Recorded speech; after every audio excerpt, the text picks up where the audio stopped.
गांव के रहने वाले सोमू और उनका परिवार अब की बार उनके खेतों में अच्छी फसल होने के कारण खूब कुशल मंगल था। पर उनका ये उत्साह केवल एक हफ्ते में पानी पानी हो गया, क्योंकि उस एक हफ्ते के बाद बादल रोज ऐसे गरजते और बरसते मानो पूरे गांव से इंद्रदेव क्रोधित हों। और इस मूसलाधार बारिश से सबसे ज्यादा भयभीत था सोमू, क्योंकि उसका खेत गांव की नदी के पास था और ज्यादा बारिश होने के कारण उसे हमेशा ये डर लगा रहता कि कहीं उनके खेत में बाढ़ ना आ जाए। और एक रात उसका ये डर सच हो गया और उसके पूरे खेत में बाढ़ आ गई।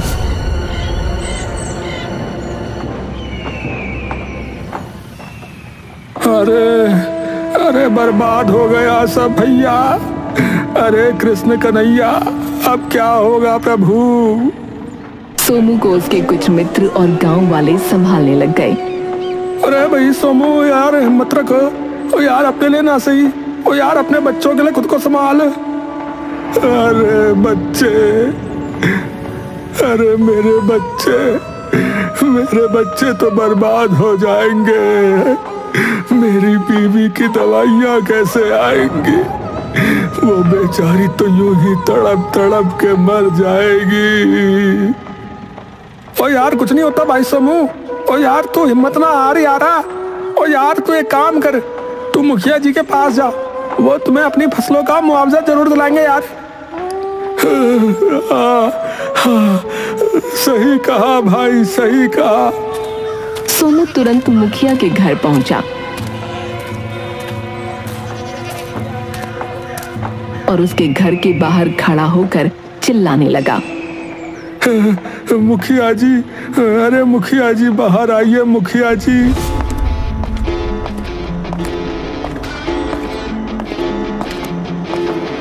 अरे क्या है, क्यों इतना कोलाहल मचा रहे हो? क्या हुआ? अरे मुखिया जी क्या बताएं, हमारी सारी फसल बर्बाद हो गई मुखिया जी। हैं? सारी फसल बर्बाद हो गई? अरे ऐसे कैसे हो गई बर्बाद? अरे मुखिया जी आपको तो पता ही है कि गांव में रोज कितनी मूसलाधार बारिश हो रही है। हमारी फसल नदी के पास थी और कल रात को इतना पानी बरसा कि हमारे पूरे खेत में बाढ़ आ गई और सारी फसलें तबाह कर गई मुखिया जी। अरे तो तुम क्या चाहते हो कि हम क्या करें? आप कृषि विभाग से कह के हमें हमारी जमीन का मुआवजा दिला दीजिए। अब तो सरकार भी ऐसी आपदाओं पर राहत कोष किसानों को दिलवाती है। ठीक है, एक काम करो, एक कागज पर अपनी जमीन की सारी जानकारी लिखकर हमें दे दो। बहुत बहुत मेहरबानी मुखिया जी। हम आपको आज शाम तक सारी जानकारी लिखकर दे जाएंगे। ठीक है मुखिया जी, नमस्कार। सोमू एक छोटी सी उम्मीद की लौ अपने घर लेकर आ जाता है।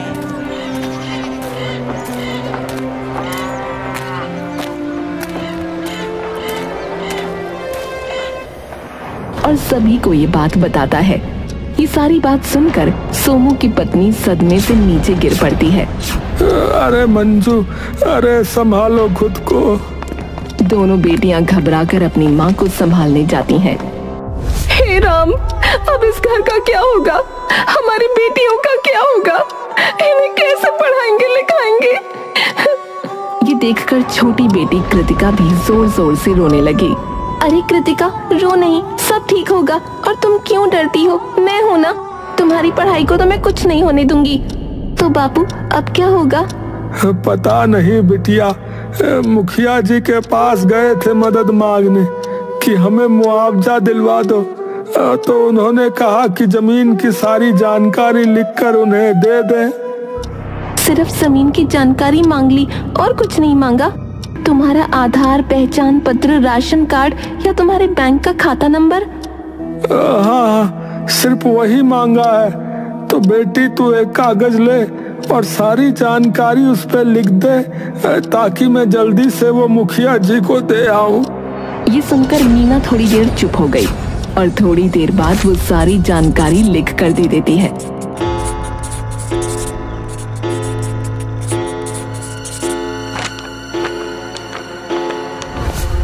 कागज लेकर सोमू फिर से मुखिया के घर पहुंचता है। जैसे ही वो पहुंचा, वो देखता है कि सामने से साइकिल पर अंधा मकसूद दूध लाते हुए आ रहा है और अपनी साइकिल मुखिया जी के मोटे पेट पर भिड़ा देता है। मुखिया ज्यों का त्यों खड़ा रहता है, पर मुखिया के मोटे पेट से भिड़कर मकसूद और उसकी साइकिल पीछे जा गिरती है। अम्मा मियाँ, ये एकदम से गड्ढा कैसे सामने आ गया? अंधे मकसूद कहीं के हैं? अरे कितनी बार बोला है चश्मा लगा ले, हैं? अभी तूने साइकिल मुझ में ही दे मारी है। अम्मा मियाँ माफ करना मुखिया जी। अरे चश्मा कहाँ है तेरा? है अम्मा मियाँ वो तो मैं आज घर ही भूल आया। अम्मा मियाँ चल भाग अब यहाँ से, और अगली बार ये किया ना तो तुझे नेत्रहीनों के स्कूल में भर्ती करवा दूंगा, समझा? मुखिया सोमू की ओर मुड़ता है और उससे कागज ले लेता है। हाँ ठीक है, पर इसमें कम से कम 2-3 महीने लगेंगे भाई, समझ गए?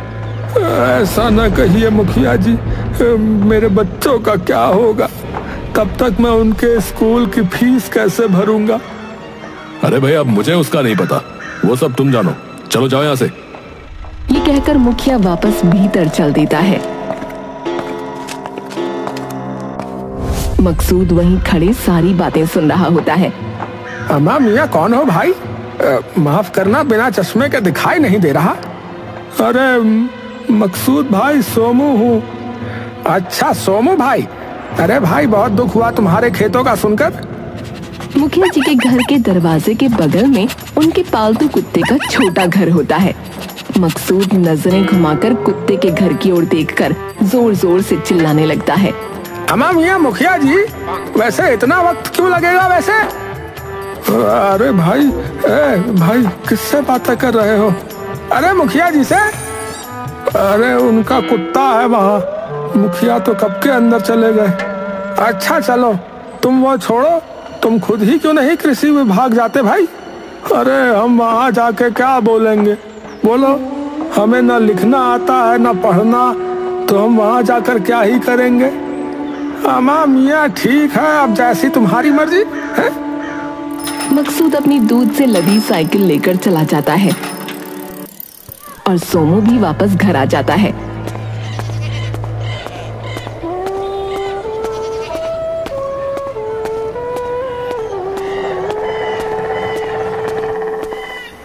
सारी बातें वो घर आकर अपने परिवार को बताता है। ये सुनकर उसका पूरा परिवार उदास हो जाता है। मीना मन ही मन सोचने लग जाती है, हे भगवान, ये कैसी आपदा है कि हमें पढ़ाने तक के पैसे नहीं बचे, और छोटी की पढ़ाई का क्या होगा?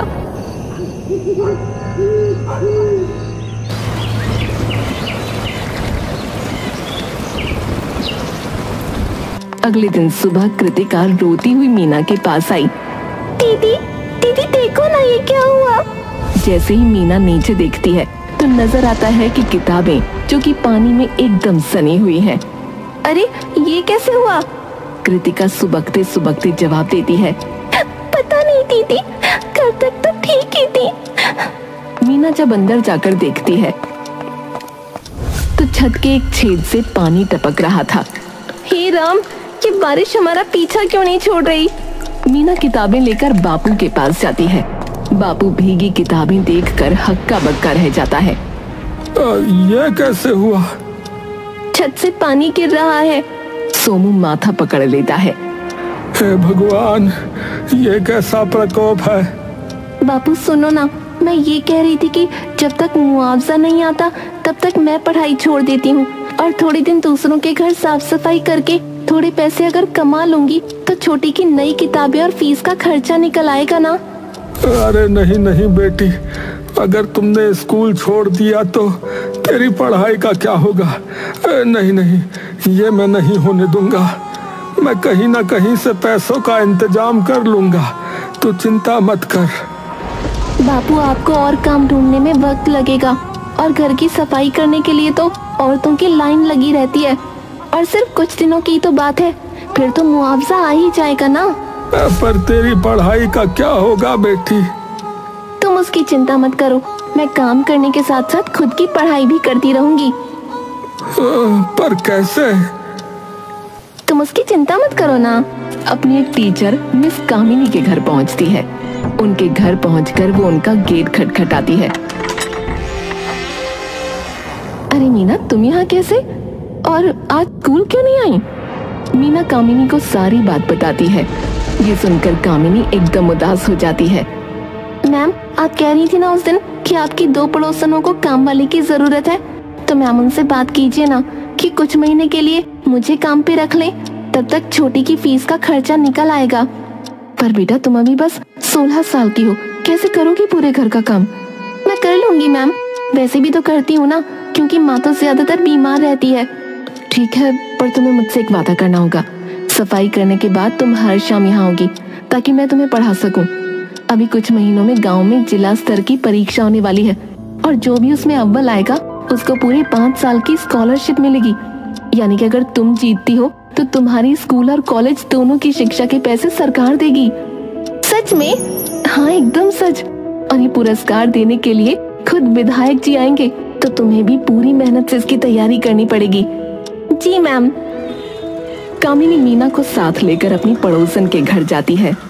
हाँ भाई कामिनी, सुनाओ क्या हाल है? अरे कुछ नहीं, बस ये मेरी स्टूडेंट है, इसे साफ सफाई का काम चाहिए ताकि थोड़े पैसे कमाकर अपनी छोटी बहन की पढ़ाई का खर्चा उठा सके। इतनी छोटी उम्र में इतनी समझदारी, बड़ी गुणी हो बेटा तुम तो। सिर्फ गुणी नहीं, अव्वल दर्जे की छात्रा भी है। पूरी कक्षा में सबसे ज्यादा नंबर आते हैं इसके। गुणी और पढ़ाई में तेज, तुम तो खूब नाम रोशन करोगे अपने माँ बाप का। और एक हमारी बेटी कहती है, मम्मी एनवायरमेंटलिस्ट बनना चाहती हूँ, इसीलिए सिर्फ हफ्ते में 1 बार नहाऊंगी। अच्छा सुनो, मैं तुम्हें एक और घर का पता देती हूँ, वहाँ जाके भी तुम एक बार काम पूछ के आना। अरे सरकारी अफसर का घर है, खूब पैसे मिलेंगे। ठीक है, तुम इसे उनका पता दे दो, ये चली जाएगी।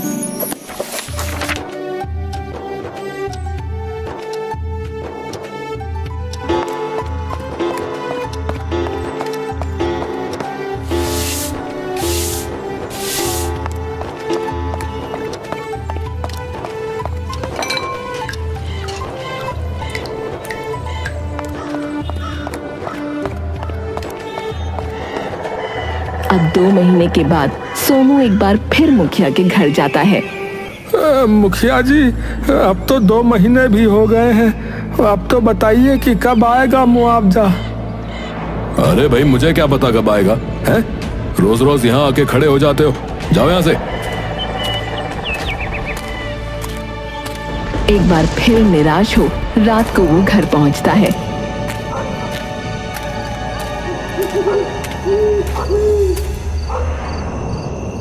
क्या हुआ बापू, कुछ बताया मुखिया जी ने? अरे क्या कुछ कहा बिटिया, सिर्फ एक ही बात बोलते हैं कि हमें क्या पता, सरकारी काम है ये तो। बापू, तुम ही खुद कृषि विभाग क्यों नहीं जाके पूछते? अरे बेटी, मुझे ना कुछ लिखना आता ना पढ़ना आता है, मैं कैसे बात करूंगा उनसे। हाँ तो मैं चलती हूँ ना बापू तुम्हारे साथ, अगर कुछ लिखना या पढ़ना हुआ तो मैं तुम्हें अपने आप बता दूंगी। सही बात है, तो एक काम करते हैं, कल सुबह होते ही हम दोनों कृषि विभाग के लिए निकल जाएंगे। अच्छा। सुबह होते ही सोमू और मीना कृषि विभाग पहुंचते हैं, जहां पर लंबी कतार लगी थी। सोमू और मीना दोनों जाकर लाइन में लग जाते हैं।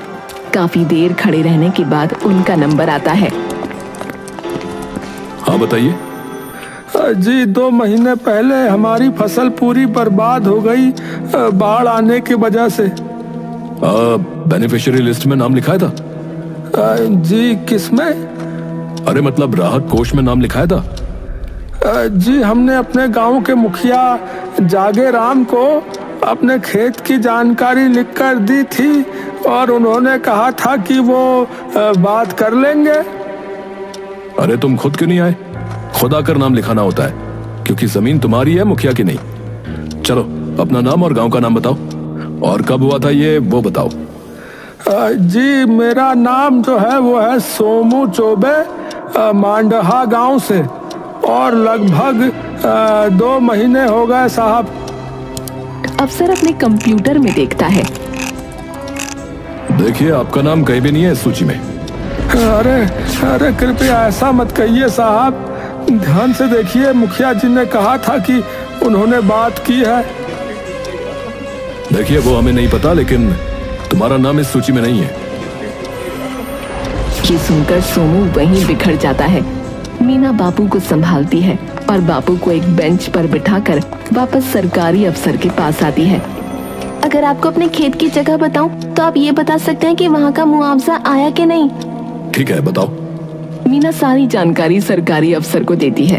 अफसर थोड़ी देर बाद कंप्यूटर में देखकर बोलता है, अरे इस जमीन का मुआवजा तो महीने भर पहले ही दे दिया गया है। क्या? पर हमारे पास तो कोई मुआवजा नहीं आया, फिर मुआवजा किसको दिया? ये जानकारी गोपनीय है, वो मैं आपको नहीं बता सकता। अरे पर जमीन हमारी है तो आप हमें क्यों नहीं बता सकते? क्योंकि मुझे क्या पता कि आपकी जमीन है या नहीं। मीना ये बात सुनकर अचंभे में पड़ जाती है कि मुआवजा अगर आया था तो गया किसके पास, और मुखिया जी ने उन्हें बताया क्यों नहीं? मीना मन ही मन सोचती है, बापू को कुछ नहीं बताऊंगी, अब मैं खुद ही समस्या को सुलझाऊंगी। अगर बापू को बताया तो बापू का बुरा हाल हो जाएगा। मीना बापू के पास जाती है। बापू अभी घर चलते हैं, हमारा यहाँ रहने का कोई फायदा नहीं है। तुम पहले जाके मुखिया जी से पूछना कि उन्होंने ये बताया क्यों नहीं। सोमू और मीना वापस घर आ जाते हैं।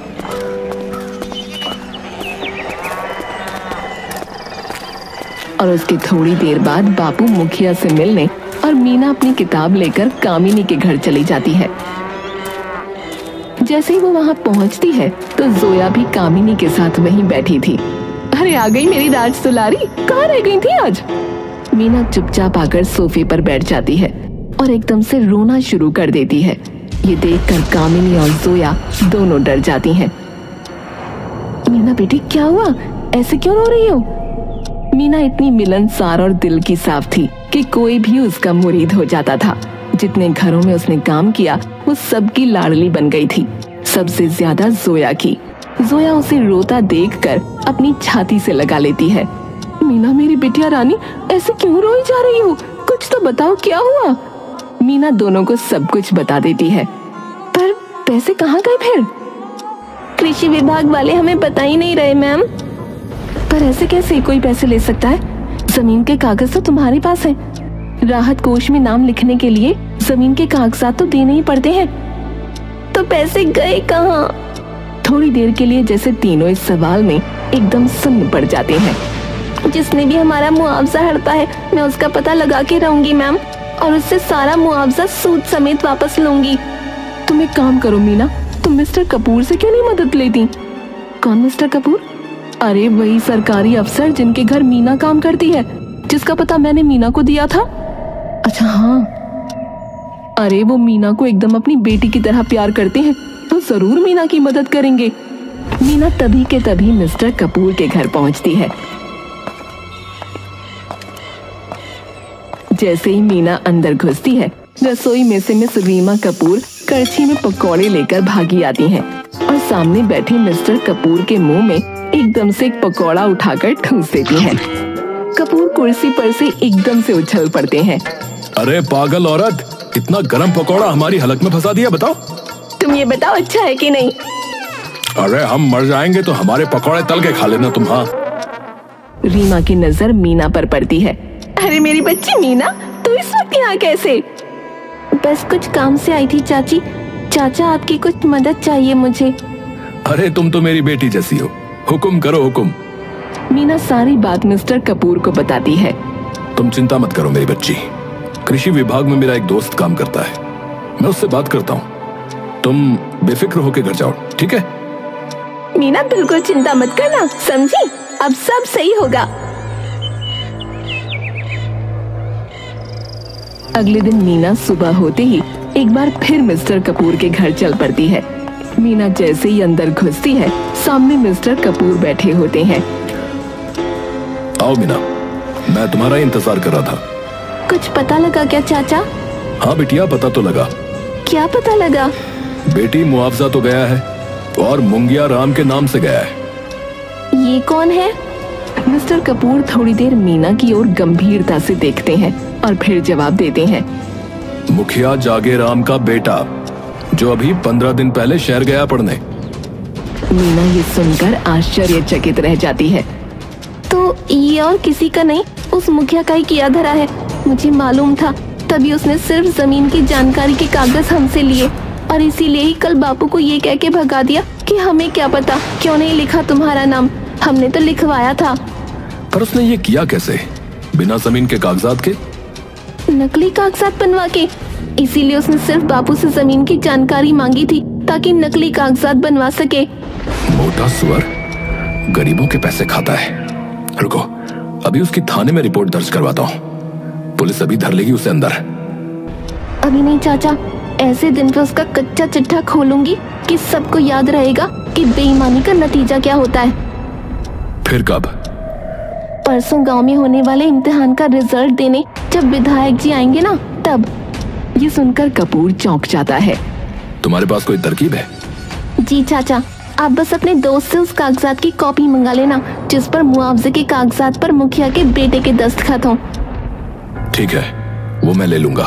अब मीना और कामिनी दोनों मिलकर मीना के इस प्लान पर काम करते हैं। हर गांव के हर घर जाकर सबको ये बात बताई जिससे पूरा गांव उनके साथ आ जाए और उन्हें ये भी पता लगा कि और भी गांव वालों के साथ मुखिया ने ऐसा पहले किया है।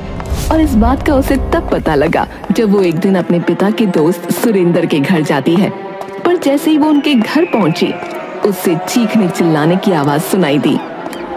अरे पर मैंने कोई उधार लिया ही नहीं, तो किस बात के 10,000 रुपए दूं? है जी? मीना अंदर जाकर देखती है तो दो लोग डंडा पकड़े सुरेंद्र के घर पर उससे लड़ रहे हैं। इस कागज पे दस्तखत और तुम्हारे अंगूठे के निशान भी है, समझे? तो पैसा तो देना पड़ेगा, वरना तो तुम्हारी जमीन हमारी जो तुमने गिरवी रखी है, समझे? 2 हफ्ते का वक्त है तुम्हारे पास, बता रहे। और ये कहकर दोनों बाहर चले जाते हैं। क्या हुआ काका? ओ बिटिया, पता नहीं हमसे किस बात के पैसे मांग रहे हैं। ये कह के कि हमने किसी सरकारी योजना के तहत बैंक से पैसे उधार लिए हैं अपनी जमीन गिरवी रखकर। ओ बिटिया, पर हमने तो एक भी पैसा उधार नहीं लिया। मीना दस्तखत किए हुए कागजात पढ़ती है। चिंता मत करो काका, किसी को पैसे नहीं देने पड़ेंगे क्योंकि ये कागजात झूठे हैं। ये सभी वो मुखिया करवा रहा है। उसी को पकड़वाने के लिए तुम लोगों की मदद चाहिए काका। ओ आओ जी, जैसा तुम कहोगे हम वैसा ही करेंगे बिटिया। आखिरकार वो दिन आया जब मीना का ये षड्यंत्र अपना रूप लेने वाला था।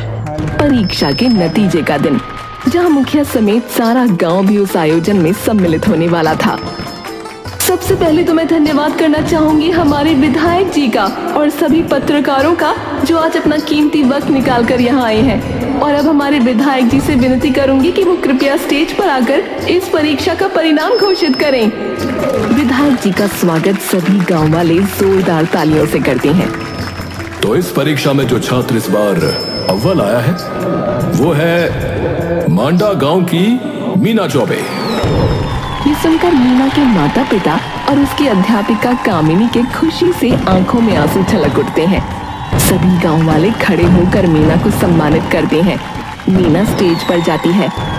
सबसे पहले तो इसका श्रेय मैं हमारे गांव के मुखिया जी को दूंगी, जिन्होंने हमेशा अपने गांव के हर आदमी की जरूरत आने पर सहायता की। ये सुनकर मुखिया एकदम से चौंक जाता है।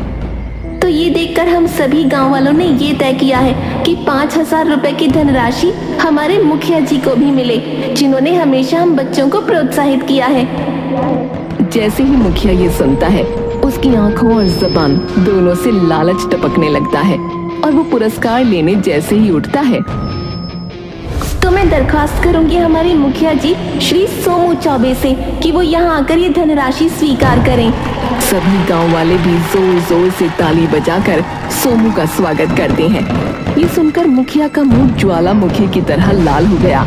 वो बिना किसी सुध-बुध के चिल्लाने लगा। अरे क्या बकवास है ये कब से हो गया मुखिया भाई? तभी भीड़ में से खड़ा होकर सुरेंद्र बोलता है। अरे ओ नीचे बैठ। ओ भाई तू कौन है? ओ भाई गांव का मुखिया तो सोमू है। अरे क्या हो गया तुम लोगों को भाई? अरे मैं हूँ तुम्हारा मुखिया, और अगर अब किसी ने सोमू को मुखिया कहा ना तो उसे गांव से बाहर फेंकवा दूंगा, बता रहा हूँ। गांव की भीड़ से तभी अंधा मकसूद भी उठता है और गलत जगह देखकर बोलने लगता है। अम्मा मियाँ, तुम होते गानों निकालने वाले हैं? और तुम हो कौन पहले ये बताओ तुम? अरे मैं इस गांव का मुखिया हूँ भाई। अमा मियाँ झूठ बोल रहे हो है भाई? तुम कब से मुखिया बन गए बताओ? अरे ये गलत है, तुम मेरा हक किसी और को नहीं दे सकते। लेकिन आप भी तो यही करते हैं। अरे झूठ बोलती हो, हमने कब किया ऐसा? बोलो। मेरे बापू के मुआवजे के साथ और इन सभी गांव वालों के हक के साथ। ये सुनकर मुखिया का मुंह पीला पड़ गया। हमें सब पता है कि आपने हमारे मुआवजे के पैसे हड़प कर अपने बेटे को शहर भेजा है। वो पैसे मेरे और मेरी बहन की पढ़ाई के थे, तुम्हारे बेटे की पढ़ाई के नहीं। और सिर्फ हम ही नहीं, तुमने गांव के और लोगों के पैसे भी हड़पे हैं और सबका कच्चा चिट्ठा इस फाइल में है। और वो फाइल मीना विधायक जी को दे देती है। विधायक ये देखकर मुखिया को पुलिस के हवाले कर देते हैं और जाली कागजात बनाने वालों को भी पकड़ने का आदेश देते हैं। तुम चिंता ना करो बेटी, तुम्हारे बापू को उनका पूरा मुआवजा दिलवाऊंगा और अब से तुम्हारी पढ़ाई का खर्च भी सरकार ही उठाएगी। मीना स्टेज से उतरकर अपनी कामिनी मैम के गले लग जाती है। मैम, ये सब आपके कारण हो पाया। ये मेरे कारण नहीं, ये सब तुम्हारी सच्ची मेहनत, लगन और तेज बुद्धि के कारण मुमकिन हुआ। सच में तुमने आज पूरे गांव का नाम रोशन कर दिया। अगले दिन सभी जगह अखबारों में ये खबर छपती है और लोग समझ जाते हैं कि बेईमानी का पैसा कभी नहीं टिकता।